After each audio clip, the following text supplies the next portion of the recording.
ഭാഗങ്ങൾ സുഹൃത്തുക്കളെ എല്ലാവർക്കും നമസ്കാരം. ഒരിക്കെല്ലാം വേണ്ടി ഇന്നിന്റെ കൈകളിൽ ഈ പാർട്ടിയെ ഏൽപ്പിക്കുന്നതിനു വേണ്ടിയും വരുന്ന തലമുറയുടെ കൈകളിലേക്ക് ഇന്ത്യൻ നാഷണൽ കോൺഗ്രസ് എന്ന് പറയുന്ന പ്രസ്ഥാനത്തിന്റെ അതിന്റെ മൂല്യവും അതിൽ വളർന്നു വരുന്നതിനുള്ള സാഹചര്യങ്ങളുമൊക്കെ ഒരുക്കുന്നതിന് ധീരമായിട്ടുള്ള നേതൃത്വം കൊടുത്ത ശ്രീ മോഹനേന്ദ്രൻ സാറിന്റെ ഓർമ്മയിൽ ആദ്യം തന്നെ ആദരാഞ്ജലികൾ അർപ്പിച്ചു. എന്നെ സംബന്ധിച്ചിടത്തോളം വളരെ ആകർഷകമായിട്ടാണ് നിങ്ങളുടെയൊക്കെ ഒരു ജനപ്രതിനിധിയായി മത്സരിക്കുവാൻ അവസരം പ്രാർത്ഥന. സ്ഥാനാർത്ഥിയായിട്ട് ഈ മുരുക്കുമ്പുഴ ഉൾപ്പെടെ മംഗലപുരം ഉൾപ്പെടെയുള്ള ചിറയൻകീഴ് നിയോജക മണ്ഡലത്തിൽ മത്സരിക്കുവാൻ പാർട്ടി അവസരം നൽകിയപ്പോൾ നമ്മൾ വന്നിറങ്ങുന്ന സമയത്ത് ആദ്യം കേട്ട പേര് ഏതാണെന്ന് ചോദിച്ചാൽ അത് മോഹനചന്ദ്രൻ സാറിന്റെ പേരാണ് എന്നുള്ളത് പറയാൻ ആഗ്രഹിക്കുക. ഓരോ നാടിനും ഓരോ മോഹനേന്ദ്രൻ സാറിന്റെ പേര് കടന്നു വരുന്നു എന്നുള്ളത് ഒരു വലിയ സന്തോഷമാണ്, അതിലേറെ അഭിമാനമാണ്. അദ്ദേഹമൊക്കെ ജനിച്ചു വളർന്ന നാട്ടിൽ ഒരു കോൺഗ്രസിന്റെ ഒരു എളിയ പ്രവർത്തകയായി ജനപ്രതിനിധിയാകാൻ അവസരം കിട്ടിയല്ലോ എന്നുള്ളതിന്റെ അഭിമാനം കൂടി അവസരത്തിൽ പറയാൻ ആഗ്രഹിക്കുക.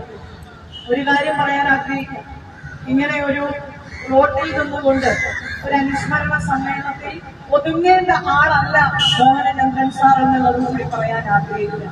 ഭാവിയിൽ വരാൻ പോകുന്ന തലമുറയുടെ കൈകളിലേക്ക് അദ്ദേഹം നൽകിയിരുന്ന സംഭാവനകൾ ഇങ്ങോട്ട് വരുന്ന സമയത്ത് DCCയുടെ സെക്രട്ടറി കൃഷ്ണകുമാറെ സൂചിപ്പിക്കുകയായിരുന്നു. അദ്ദേഹം ഉണ്ടായിരുന്ന സമയത്ത് വയലാർജിയുടെയൊക്കെ കാലഘട്ടത്തിൽ കൂടെ നടന്നുകൊണ്ട് തങ്ങളുടെ നാട്ടിലേക്ക് നേടിയെടുക്കുവാൻ പറ്റുന്ന വികസന പ്രവർത്തനങ്ങൾക്ക് മുൻതൂക്കം കൊടുത്തുകൊണ്ട് സിൻഡിക്കേറ്റ് അംഗമായി നിന്നുകൊണ്ട് ആ പ്രവർത്തനങ്ങളിലെല്ലാം അദ്ദേഹം വഹിച്ചിരുന്ന പങ്കിനെ കുറിച്ച് സൂചിപ്പിക്കുകയും വരുന്ന സമയത്ത് മോഹനേന്ദ്രൻ സാറിനൊപ്പം സഞ്ചരിച്ച ഒരു അദ്ദേഹത്തിന്റെ ജീവിതയാത്രയിലൊപ്പം ഉണ്ടായിരുന്ന പ്രിയപ്പെട്ട സഹോദരൻ സൂചിപ്പിച്ചു.